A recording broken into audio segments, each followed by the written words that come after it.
ఎన్ brand గంజాయి, ఎన్ brand మద్యం ఫుల్లుగా సేవించారు. కారుకు అడ్డం పడ్డారు. కొట్టండి, చంపండి అంటూ విరుచుకుపడ్డారు. కారును ముందుకు కదలనివ్వకుండా భయభ్రాంతులకు గురిచేశారు. చెప్పడానికి వీల్లేని భాషలో బూతులు తిట్టారు. కారులో ఉన్నవారు గంటన్నర సేపు అరచేతిలో ప్రాణాలు పెట్టుకుని బిక్కుబిక్కుమంటూ గడిపారు. గంజాయి బ్యాచ్ కిరాయి గుండాలు సృష్టిస్తున్న బీభత్సాన్ని పోలీసులు చూస్తూ ఉండిపోయారు. ఇదేం తాలిబన్ల పాలన కాదు, ఆఫ్ఘనిస్తాన్ అసలే కాదు, అచ్చంగా మన చంద్రబాబు నాయుడు గారి పాలన. బరి తెగించి పట్టపగలు నడి రోడ్డుపై జిల్లా ప్రథమ పౌరురాలి ప్రాణం తీసేందుకు దాడి చేసిన వారు ఎల్లో గూండాలు, ఎల్లో సైకోలు. ఇంత జరుగుతున్నా పోలీసులు అదేదో సినిమా చూస్తున్నట్టుగా చూస్తుండిపోయారే తప్ప ఎల్లో సైకోలను అడ్డుకునే ప్రయత్నం చేయలేదు. కారులో ఉన్న జెడ్పీ చైర్పర్సన్ హారిక, ఆమె భర్త రాము ప్రాణాలు కాపాడుకునే ప్రయత్నం, వారి ప్రాణాలు కాపాడే ప్రయత్నం అసలే చేయలేదు. 2 రోజులు గడిచిపోయినా ఈ దాడి చేసిన వారిపై, చేయించిన వారిపై ఇప్పటి వరకు కేసు నమోదు చేయనే లేదు. పైగా దాడి చేసిన మహిళ చేతికి పెట్టరెట్టంత గాయం కూడా కాలేదు. అయినా సరే పోలీసులు దాడి చేసిన వారికే అండగా నిలబడ్డారు. ఉప్పాల రాముపై కేసు పెట్టారు. రాళ్లు కర్రలతో విరుచుకుపడ్డ ఎల్లో గూండాలను శాంతి కాముకులుగా భావించి వదిలేశారు. ఇలాంటి పోలీసు వ్యవస్థను ఏమనాలి? వ్యవస్థలను గుప్పెట్లో పెట్టుకొని మహిళలపై దాడులు చేయిస్తున్న ఈ ప్రభుత్వాన్ని ఏమనాలి? ఇటీవలే నెల్లూరులో మాజీ ఎమ్మెల్యే నల్లపరెడ్డి ప్రసన్నకుమార్ రెడ్డి ఇంటిపై టీడీపీ గూండాలు విచక్షణరహితంగా దాడి చేశారు. అక్కడ కూడా పోలీసులు పెద్ద మనసు చేసుకుని ఆ గూండాలను, సైకోలను వదిలేసి ప్రసన్నకుమార్ రెడ్డిపై కేసు పెట్టి విధి నిర్వహణలో తాము ఎంత నిక్కచ్చిగా వ్యవహరిస్తున్నామో ఆఫ్ఘనిస్తాన్కు తెలియచేశారు.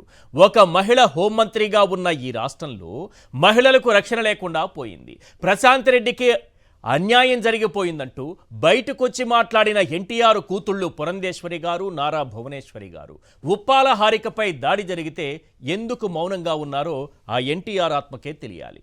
లైంగిక దాడులు జరిగినా, అత్యాచారాలు జరిగినా, హత్యాచారాలు జరిగినా, దాడులు జరిగినా, ఆఖరికి కుప్పంలో మహిళను చెట్టుకు కట్టేసి మానవత్వాన్ని మంటగలిపిన ఈ ప్రభుత్వం నోరు తెరిచి మాట్లాడదు, ఎలాంటి చర్యలు తీసుకోదు.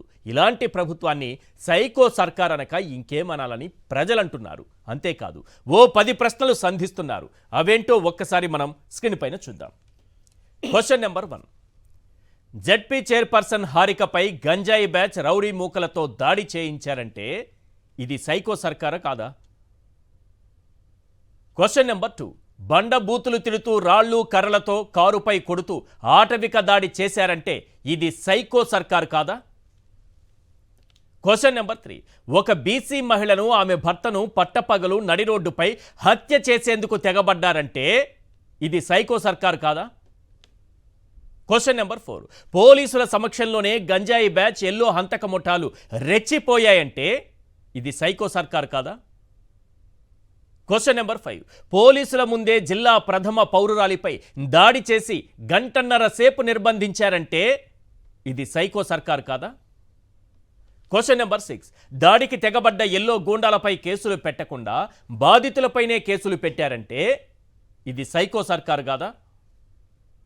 Question number 7, yellow rowdy Govada శివకు ముఖ్య నేత నుంచి కొల్లు రవీంద్ర వరకు మద్దతుగా నిలిచారంటే ఇది సైకో సర్కార్ కాదా? క్వశ్చన్ నెంబర్ 8, బాబు లోకేష్ పోలీసులను అడ్డుపెట్టుకుని ప్రశ్నించే వారి గొంతు నొక్కుతున్నారంటే ఇది సైకో సర్కార్ కాదా? క్వశ్చన్ నెంబర్ 9, ఒక మహిళ హోంమంత్రిగా ఉన్న రాష్ట్రంలో జెడ్పీ చైర్పర్సన్కు రక్షణ లేకుండా పోయిందంటే ఇది సైకో సర్కార్ కదా? క్వశ్చన్ నెంబర్ 10, నెల్లూరులో ప్రసన్నకుమార్ రెడ్డి ఇంటిపై మూకుమ్మడి దాడి చేసిన రివర్స్ కేసు పెట్టారంటే ఇది సైకో సర్కార్ కాదా?